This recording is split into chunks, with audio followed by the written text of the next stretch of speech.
Thank you for joining us this evening for From Cowgirl to Congress with Mila Johansson, co-hosted by the Women's Suffrage Centennial of Southern Colorado and the Pueblo Library. I'm Megan Wilbar, Museum Coordinator for the InfoZone Museum here at the Rawlings Library.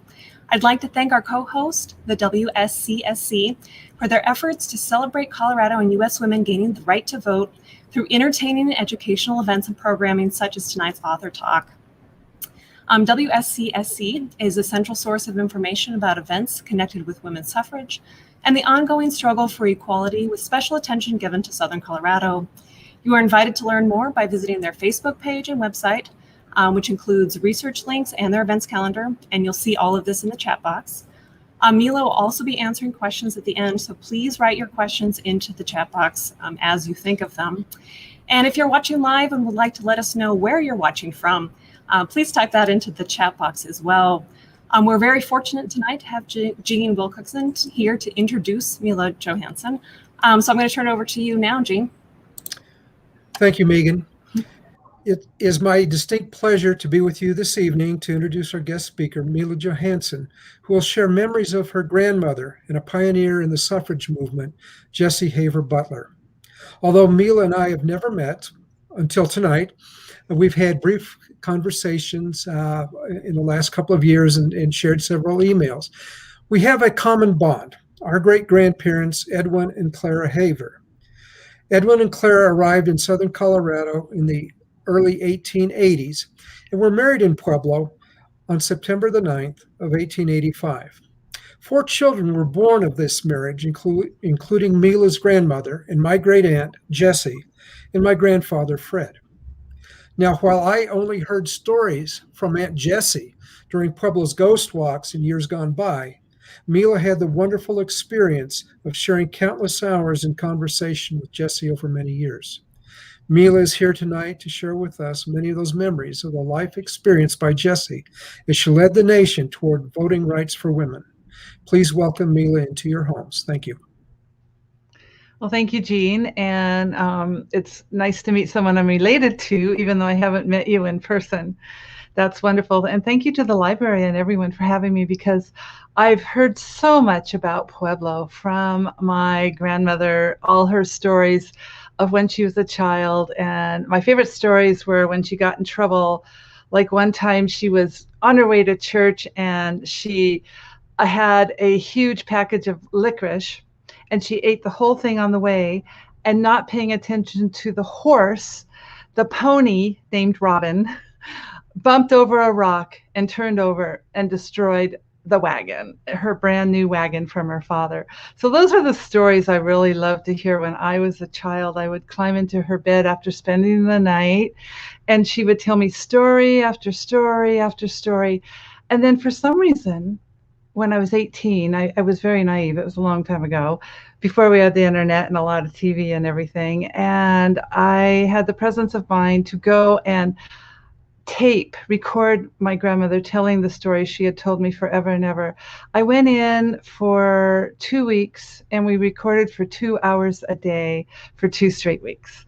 And it was wonderful. And I would just say, okay, well, Granny, tell me about the next story about when Three Legs took the kittens up to the barn, or when you were a lobbyist in DC. And so, because I had remembered all the stories that she had told me over and over. So tonight I'm going to share those with you. I'm the archivist of the family. So when Jessie passed, Jessie, my grandmother, they sent me 2 large file cabinets, and I started going through them 2 years ago, and I found her memoir, which I had known was there, and all of these pictures that I want to show you as I talk on the PowerPoint. These are some pictures that some people have never seen before of her, some famous people of Pueblo, a lot of them of Pueblo. We were just talking about the addresses where she lived. I put one of the addresses on Vita Avenue Street into the book, and a picture of the house that was there then that is not there now.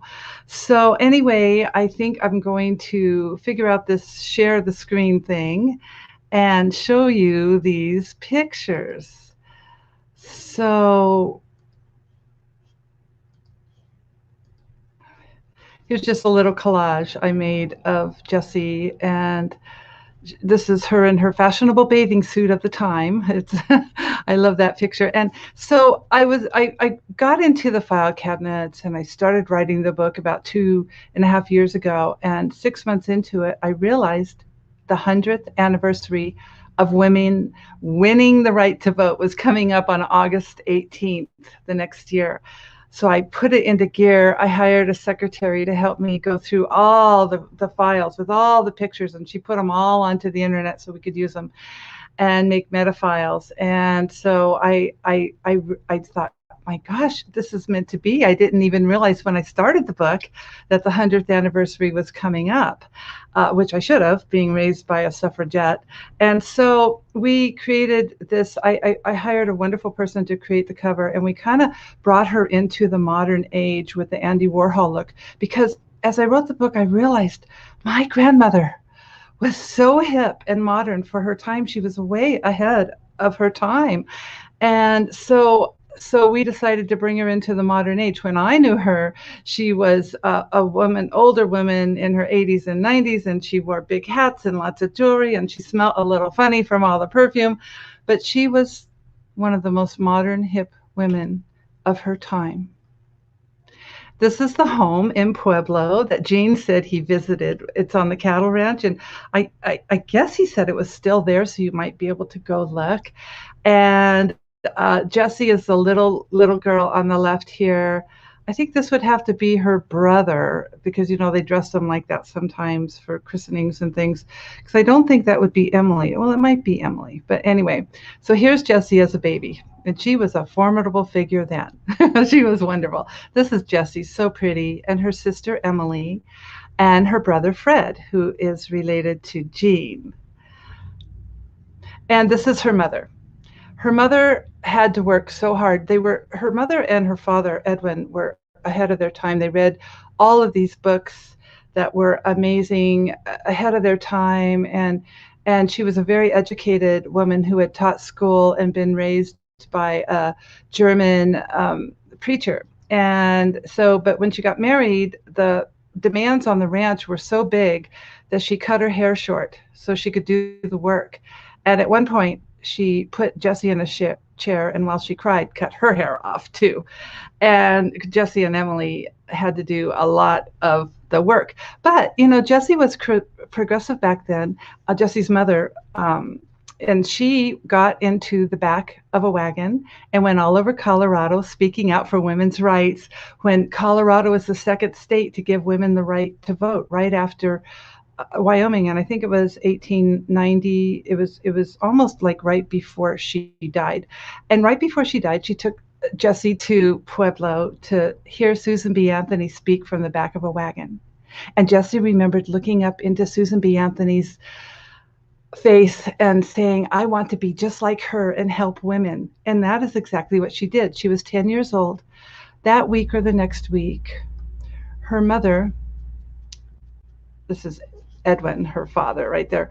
Her mother died, and she, because the 3 days before that, her little sister wandered into the irrigation ditch and drowned, Frances, and then the mother followed her to the grave 3 days later, and Jessie was only 10. It was a huge blow, and she almost couldn't recover from it. And so also, this is a picture of one of the Pueblo schools, and Jessie always said, this is her high school class, and Jessie always said that her principal looked just like Abraham Lincoln right here, and that he helped her with another teacher to get into Smith College. They saw how brilliant and smart she was, and so they got her into Smith College. And right before she went to Smith College, her new mother committed suicide. And so the father said, well, you have to stay home now and feed the ranch hands and go to work and work even harder than she had been around the house. She and Emily had been doing all the dishes and the housework and keeping up A's in school. And the teacher came to him and said, she has been through too many tragedies. If you do not send her east to Smith College, she will be dead in a year. And he listened and sent her with some money to buy new clothes and replace all the shoddy ones that she had.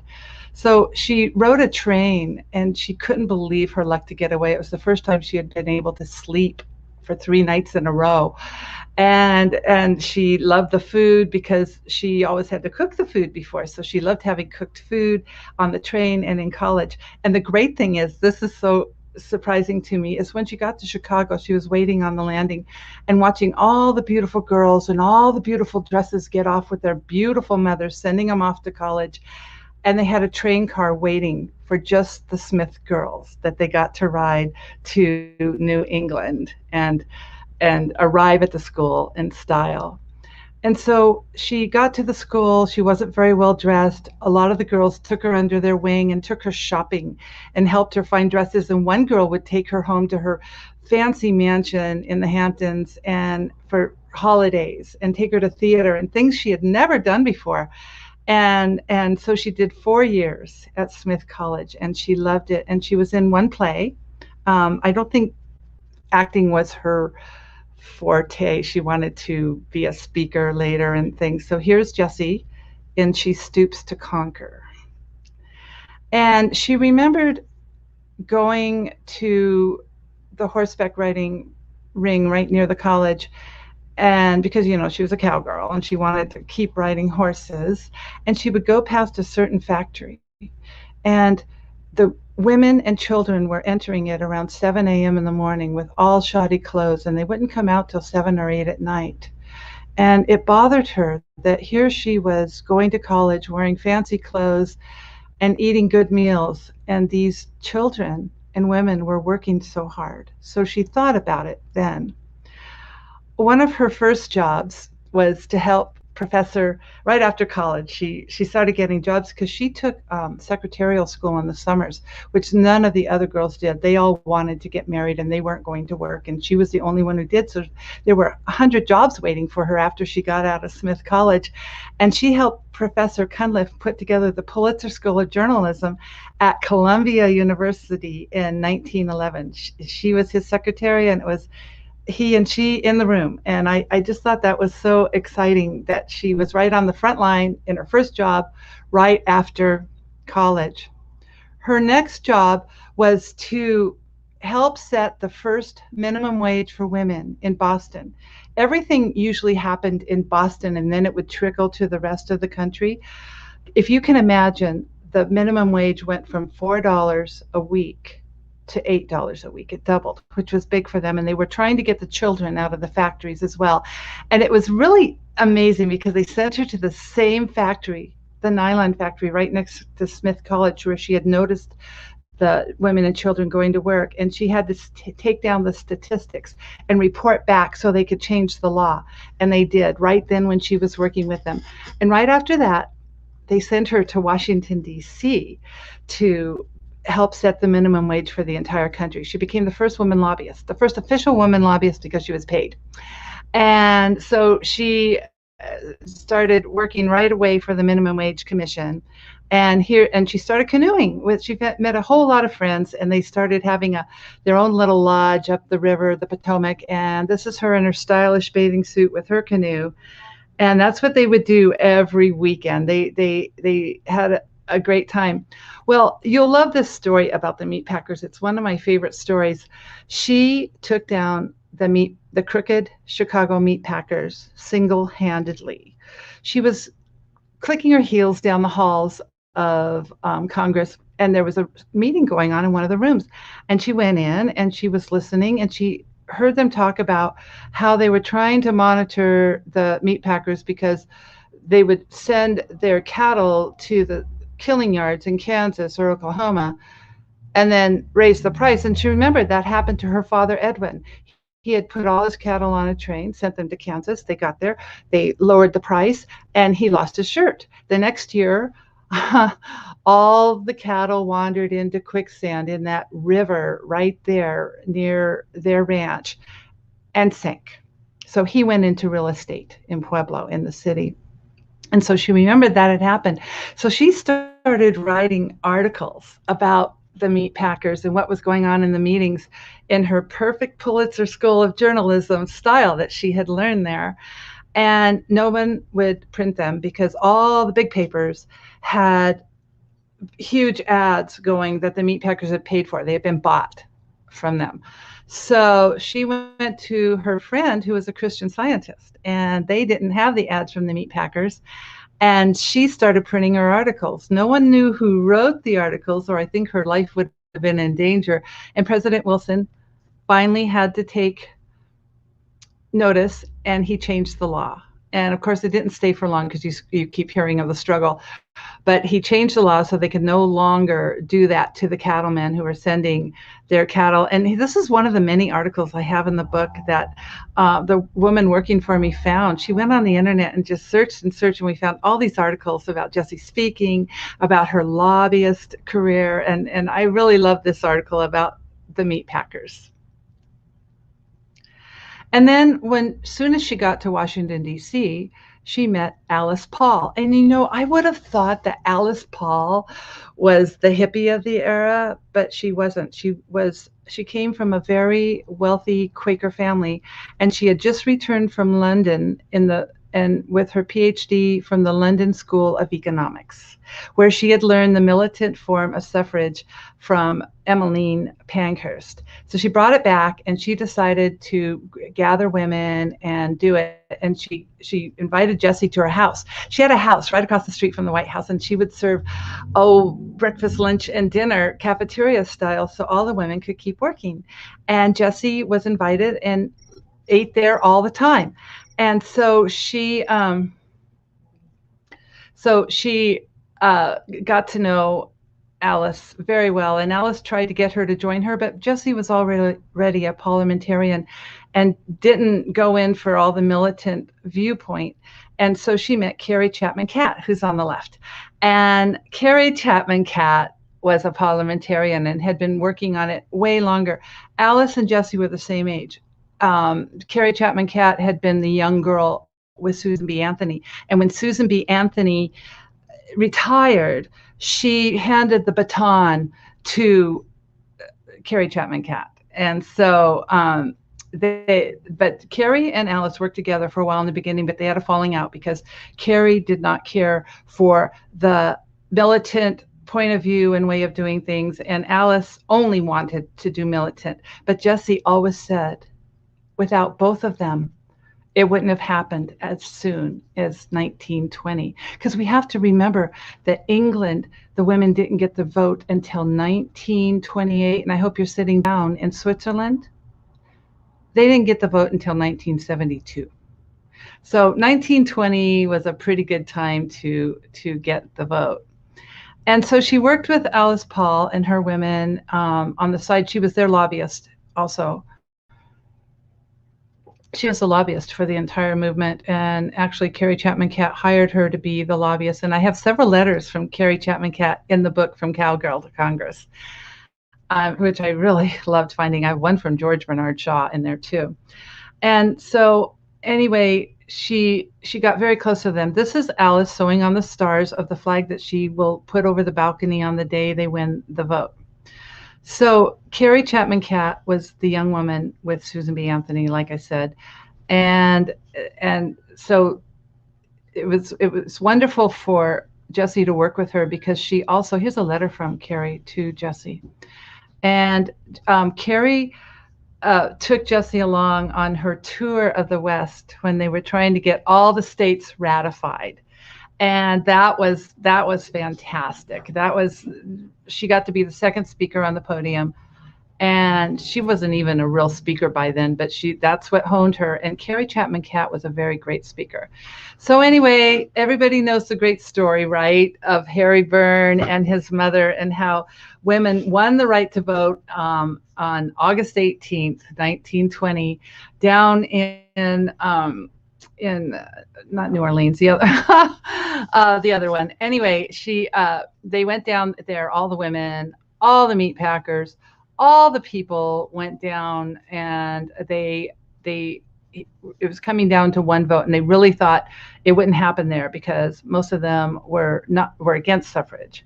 And so at the very end, it came down to one young man, Harry Byrne, and he voted for suffrage. And that was the 35th, 36th state to ratify, and that's what they needed to get the vote. And all the men came and thumped him on the back and said, "No, no, you weren't going to vote for it. You were going to vote against it." He goes, "Yeah, no, but I got a letter from my mother." And then you can read the letter from his mother. It's great. And so all the newspaper men came up to him and said, "Well, why did you vote for suffrage?" He said, "I got a letter from my mother and I had to listen to her." And his mother told him to vote for suffrage and help Carrie put the rat in ratification. And so all the newspaper men, they rented cars because they didn't have cars back then. And they all went up to the hills to interview her, and she was coming out of her milk barn with a pail of milk, and she sat them down and gave them some goodies she had made that morning with some milk. And they said, "Why did you send that letter to your son?" She said, "Well, in the winter they're very long up here in these hills, and I always like funning with Shakespeare because Shakespeare's always funning, and so I decided I could do it too." So she wrote a witty letter that gave 17 million women the right to vote in August 18th, 1920. Sorry, we just had a group of people arrive in here. I'm in my friend's boutique because sometimes my internet goes out.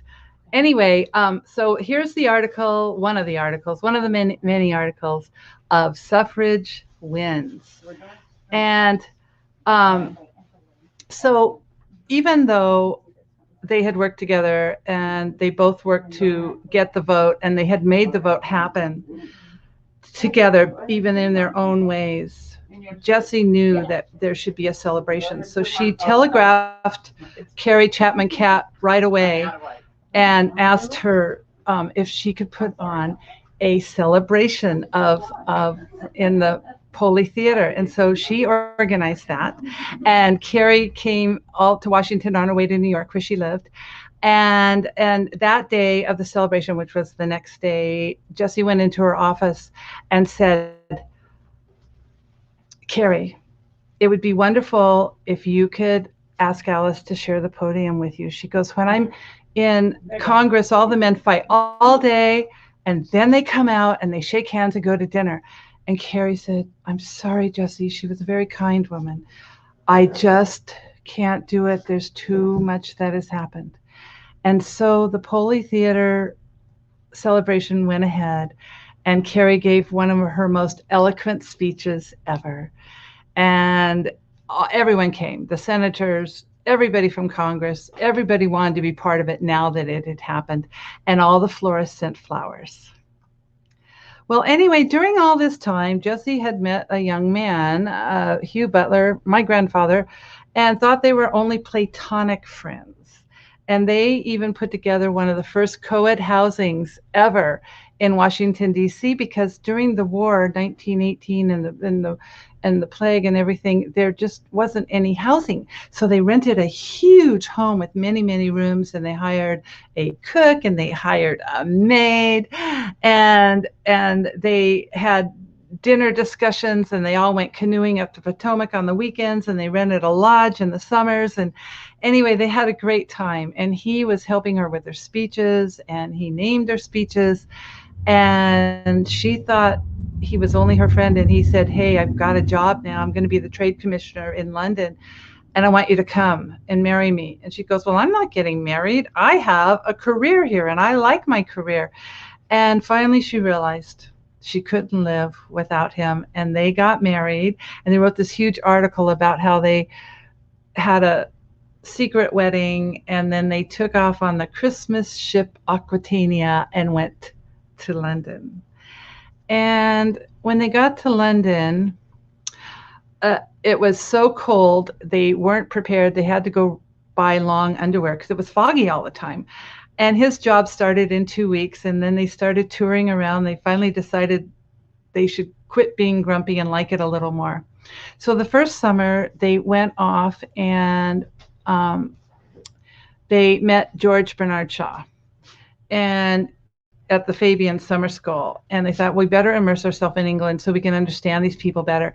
And George found out that Jessie knew a lot about prohibition. And believe it or not, George was a teetotaler and a vegetarian. And he always said that liquor is just like murder. So he had her speak beside him all over London on the prohibition, because it would corroborate everything he thought. And here's one of the notices that I found, one of the treasures in the file cabinet. And it was in, February 1922. And it says right here, Jessie Haver Butler will speak on prohibition. And there's an article about it too, how George sat delighted at the speech of Jessie Haver Butler. And Jessie also became best friends with Lady Astor, who put on huge balls, but she loved to invite Americans to the balls. And so he came to the balls too, George Bernard Shaw. And so they had a lifelong friendship.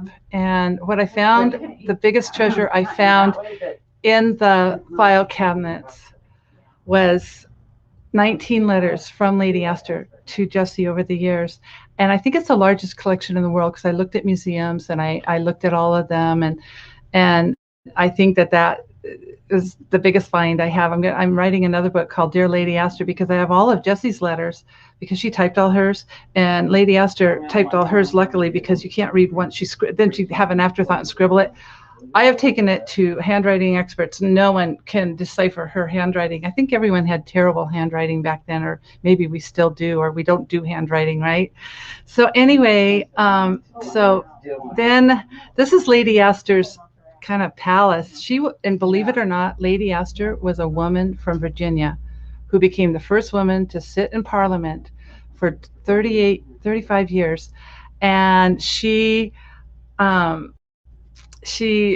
spoke out for women, laborers, and children. And she came from humble beginnings, like Jessie did. But she married a very rich man, one of the 5th richest men in the world, and she became one of the richest women in the world. And these are letters from her to Jessie. And I love these letters. And so anyway, I'm going to archive them, put them in a museum, something. And she and Lady Astor and Sir Winston Churchill did not get along. So, they always had their fight going on. But anyway,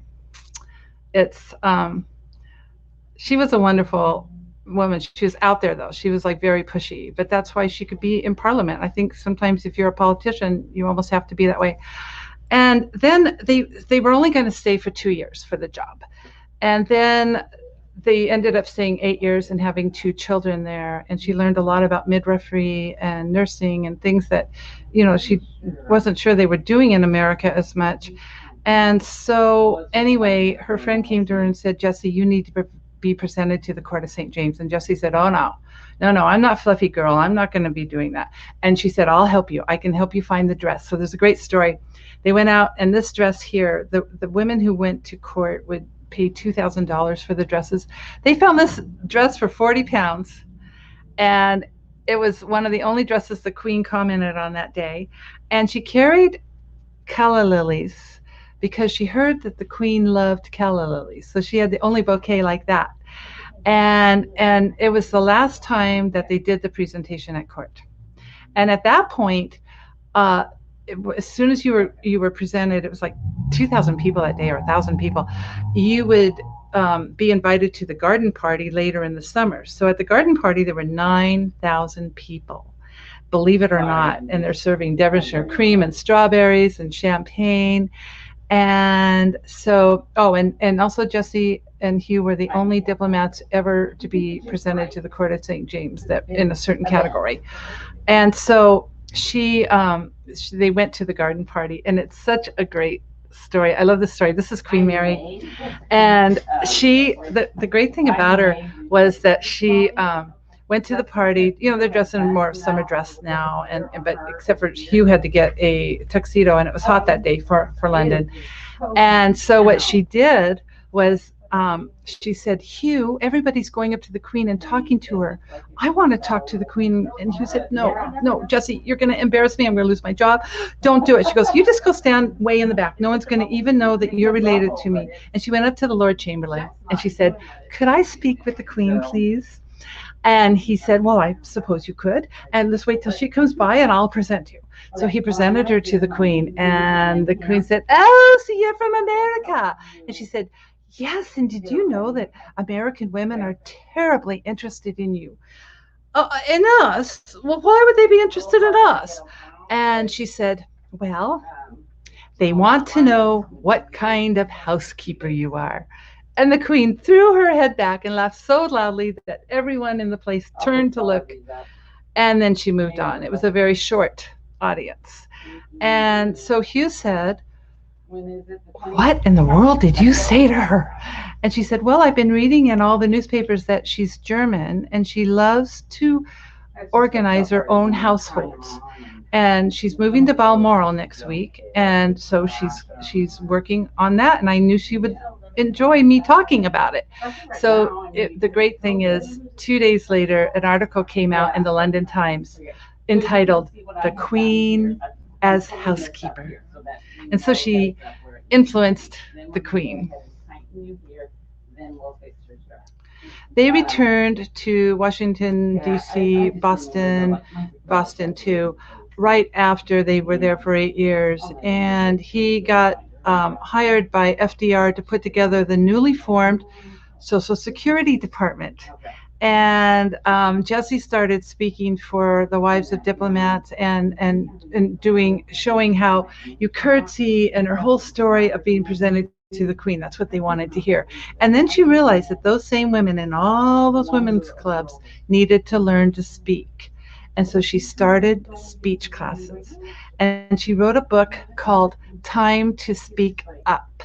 And that book became very, very popular, that she later toured with all over America. And so here's Hugh with their baby in London, and then here's Hugh at his job in New England. And then he put together also the reconstruction for FDR too of the whole U.S. So he was a very organized, lovely man, and he's the one who put together the entire Social Security Department for FDR. He didn't write it. He put together the department. And then they moved back to D.C. for that after Boston, and Jessie started her speech classes in earnest with her book, and Eleanor Roosevelt noticed and offered to introduce her speech classes and get the women in there for her. And of course, that filled the auditoriums, and the rest is history. And then they spoke together several times. She would open her classes twice a year for her. And I have this invitation that has her, Eleanor, on it. And this is a picture that Eleanor signed to Jessie right here on the left. And then also Eleanor would invite her to bring her students to the White House to practice. So it was all very, very exciting, their relationship. This is me when I'm 18 or 19 with my grandfather and my grandmother, who was still speaking. Her last speech she made at age 94 with Gloria Steinem and Marlo Thomas. And he was going a little senile by then, but I used to hang out with him because he was a great concert pianist, and he would make up everything he did right away, so right in front of you. And when he was 4, they thought he was going to be another Mozart. He would play all the organs in all the beautiful big churches in Chicago when he was young, and he had the key to all the organs in Claremont. So anyway, it was great. And this is a book that was written at the same time I recorded my grandmother. Shirna Gluck was coming over and I was there to record Jessie and all her stories. And she wrote the book From Parlor to Prison about 5 suffragettes that were on the front lines, and different ones. Some went to prison, some were in the parlors. And Shirna Gluck and I became very close, and we would follow Jessie around in her early 90s when she spoke with Gloria Steinem and Marlo Thomas several times in Hollywood. Shirna and I got to go, and also Shirna she consented to write the foreword to my book, From Cowgirl to Congress. And so here's Jessie with her hat and her jewelry, and here's Jessie with her biographer, Sherna Gluck, when they would speak on different TV programs during that time period. So it was really a great time. And then this is Jessie and Gloria, one of the rare pictures, speaking at the Celebration for Equality right here, where they featured Jessie as a hero, the unsung hero of the women's movement. And so anyway, she spoke with her and Marlo, and sometimes Jane Fonda, and she took me along, and I got to meet all of them. I later worked for Jane Fonda. She was a wonderful person to work for. So. And then here's the book, From Cowgirl to Congress. And this is, I would like to end with this picture of Jessie and Hugh still picketing in their 80s. He's holding her purse and supporting her while she's got the sign. You can't see this article very well because it's really old, but she's holding the picket sign while he holds her purse. And she just was the most amazing person, and the most amazing person in my life, who made me who I am today. So anyway, that's Jessie Haver Butler, my grandmother. And if you have any questions, I'd love to answer them. And I hope you all go and get the book, From Cowgirl to Congress. And it's on Amazon, or you can order it through your bookstores. So go get the book, read it. It's an ebook also, and it's an audiobook. You can listen to it. I found a woman to read the book who sounded very much like Jessie in many, many ways. So anyway, I encourage you all to do that.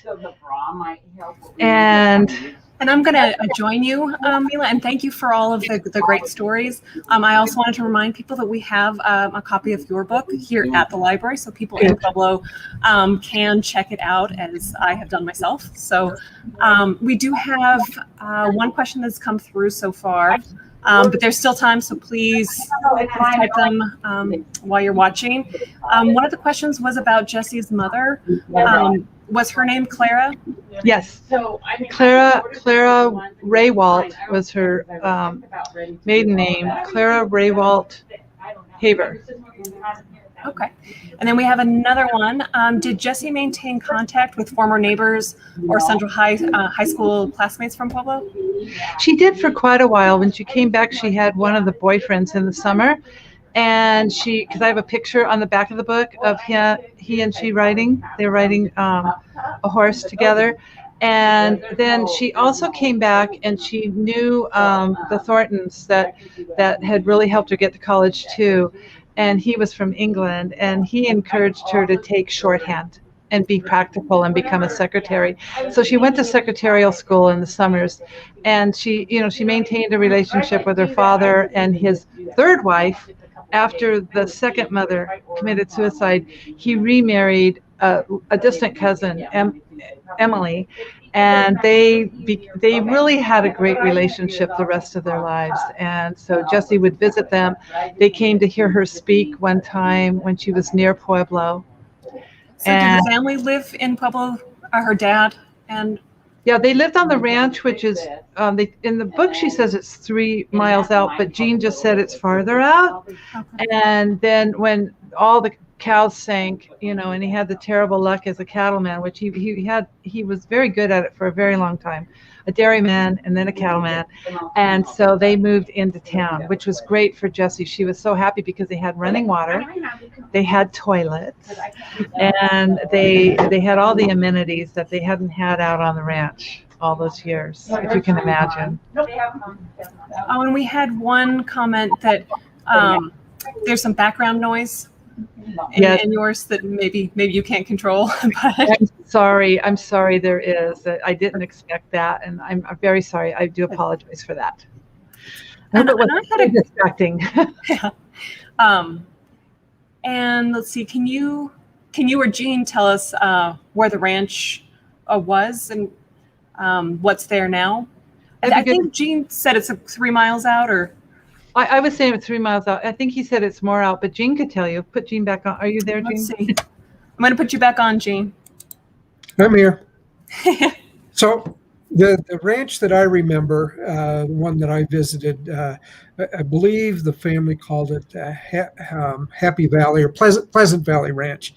And if I remember right, it was out towards the Pueblo County line on the east side of town, or on the east side of the county, out about, well, if you're familiar with the area and how they identify some of the roads, out about 56th Lane, uh, way out there. And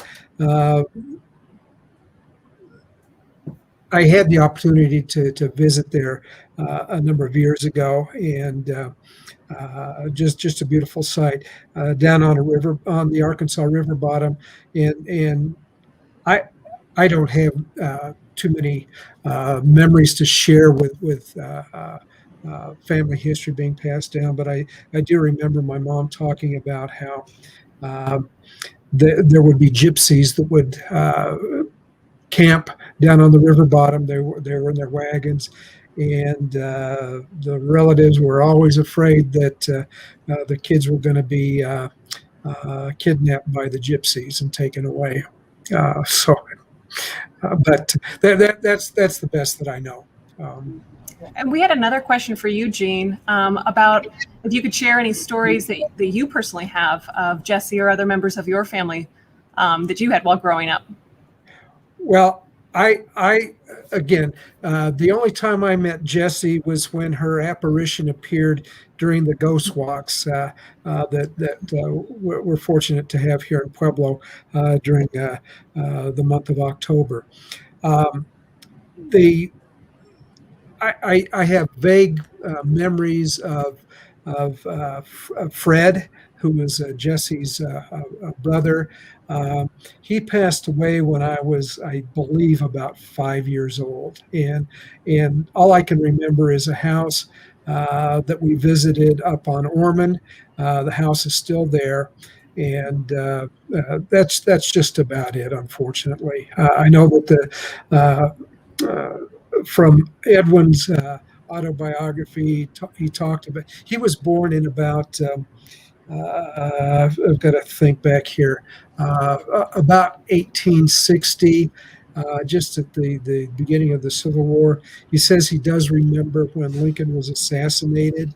And he came out to Colorado. A lot of people came out this way for the dry air. Many in the family had died of tuberculosis, and Colorado was a destination place for a lot of those folks. And Edwin came out here and worked some of the properties down in the lower Arkansas Valley. And if you're a Colorado person, you know Manzanola and Rocky Ford, worked properties there over down towards the Walsenburg area. And it was nothing for them during their lives to it didn't matter what time of the year it was, but to walk or get on a horse and go 30, 40, 50 miles to do whatever business they had to. And just a true testament to the hardiness of those individuals and a pioneer spirit. And I just, you know, as I get on in my life, I think, gee, it'll be nice. It'll be nice to have a conversation with them when I make the journey upstairs. I'm going to take a detour south first, but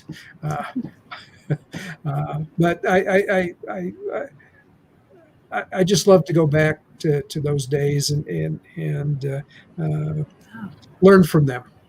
Yeah, it sounds like you both do. So some family connection there. Yeah. The next question is for you, Mila. And we have a viewer that has a grandmother that was an active suffragist at the time. And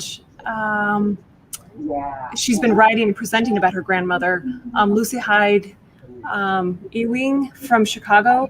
Do you know if you have run across her name in any of the research that you've come up with? No, I don't think I have. There were so many suffragettes, and there were so many women that worked with Alice Paul, and then there were suffragettes in every city. So, it's very surprising how many. And, finally the men had to listen and the women got the vote. And, all the Western states ratified before the eastern states. And the one thing that people don't realize is that women really did get the vote in like 18 states before 1918, 1920. I mean 1920. Many women voted. Wyoming and Colorado, even New York.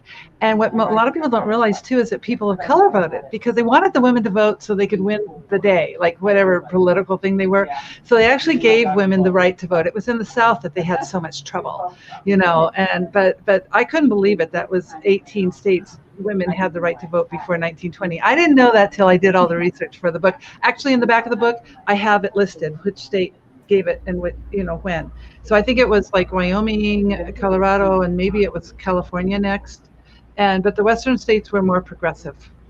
So. And she had a follow-up question because I botched her name and I'm very sorry. The last name is pronounced Ewing. I don't know if that changes. And she also said that she was a silent sentinel and she was arrested for picketing at the White House, which led to her imprisonment. Do you know if Jessie was a silent sentinel?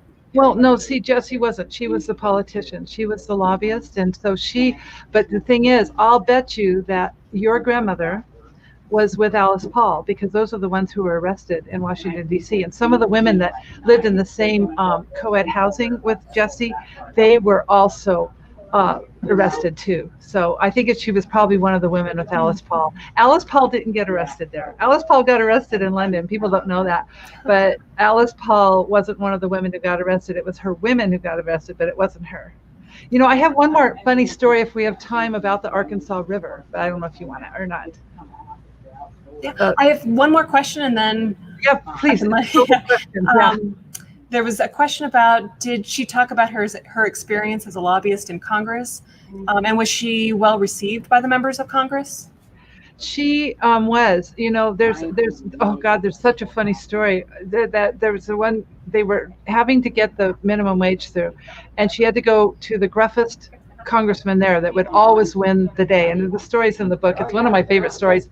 So she goes into the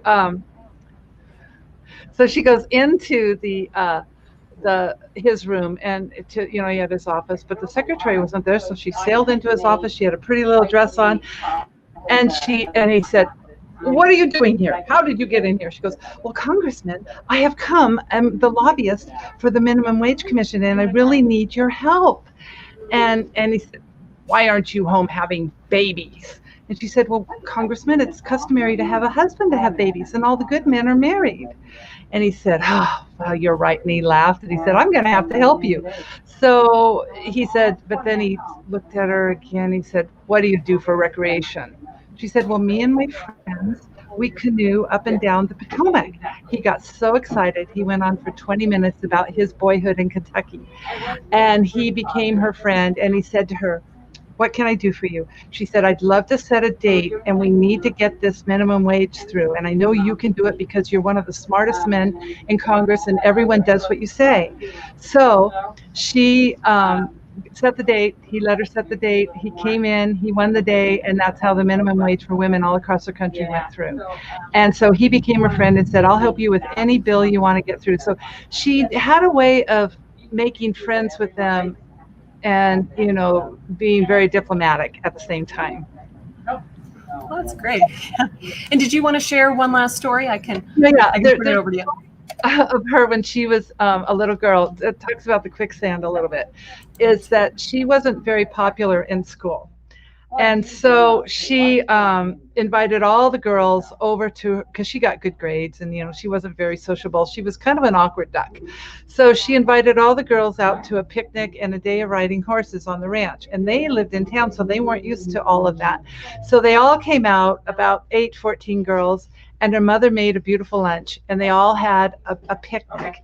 And so they swung from the ropes in the barn. There's a giant barn, like 3 stories.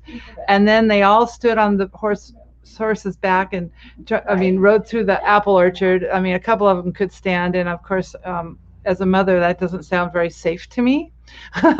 So anyway, then the best part of the day was she took them down to the river and said, "Let's all go swimming." She goes, "Hey, why don't we all just take off our clothes? The boys take off their clothes. Why can't we?"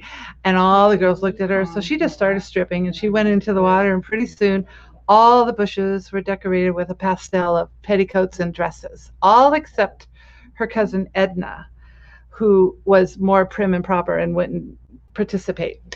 So they all started swimming. As soon as they hit the water, they all started screaming and splashing, and they had a great time until one girl started feeling obvious, and she got out and started putting her clothes on, and then all the girls followed suit, and then they all kind of disappeared and went home without thanking Jessie or her mother. And the next day at school, they shunned her because all the mothers had said, well, that's a very naughty girl to have you take off your clothes and go swimming in the river. And her mother tried to comfort her. Clara said, Jessie, sometimes we have to be a little more careful. Do you know there's quicksand in that river? And Fred and I searched up and down the river looking for you, and we couldn't find you. And what if one of those girls would have sank? She said, but I understand. And she was very nice about it. But anyway, the whole river, I don't know if it's still full of quicksand, but it was a big problem back then. So I just love that story. And then Jessie said, and even though the girls wouldn't talk to me for a week or two, I felt like I had given them a day they would never forget. And that was one of her first forays into feminism. You know, what's funny, Mila, is in the comments right before you shared that story, we had a comment that came through that said that they, from your book, loved the story about the skinny dipping. So it was great that you were able to share it for everybody else here. And we have a couple more questions if you still have time. I do. Did Jessie have any hobbies, and who was her favorite author? You know, she didn't do hobbies. Like, okay, she was a real exercise freak. So she would swim and canoe. And all her life, she swam into her 90s. And I remember her having little dishes of vitamins, and she'd take those vitamins every day. But the thing is, she wasn't really a hobby person. You know what I mean? Her thing was just helping women and speaking and writing books, maybe writing books. Yeah, and her favorite author, who would that be? Well, you know that book. It's in the book. I can't remember who wrote it. And she loved George Bernard Shaw's books. And he gave her a signed book, which I have the picture of that in the book. Also, there's a picture here. There's a comment here by Jean. Can you share the information about archival information done in California? Oh, yeah. Okay, so when Sherna Gluck interviewed Jessie, it's all on tape. And you can find it. You can go into From Parlor to Prison online, and you can find the whole transcript of all the interviews that Sherna Gluck did with Jessie, and listen to her voice and to her speak. And on my YouTube, Mila Johansson, you can also find one of her telling the story of when Eleanor Roosevelt first spoke with her at one of her events, which is kind of funny. And then so you can hear her voice. And right now I have a man transcribing all the tapes I made of her, which, are over 40 years old. And so, but you can look up Sherna Gluck and From Parlor to Prison and the transcripts online. And it was all paid for and done through a university. Oh, that's great. And I think that might be all of the questions, at least for right now. A lot of comments about how great your stories are of Jessie. So thank you so much for sharing all of those. And also thanks to the WSCSC for co-hosting tonight. And I did put all of their information at the top so that you can find out more talks like tonight. So thank you and have a good night. Thank you.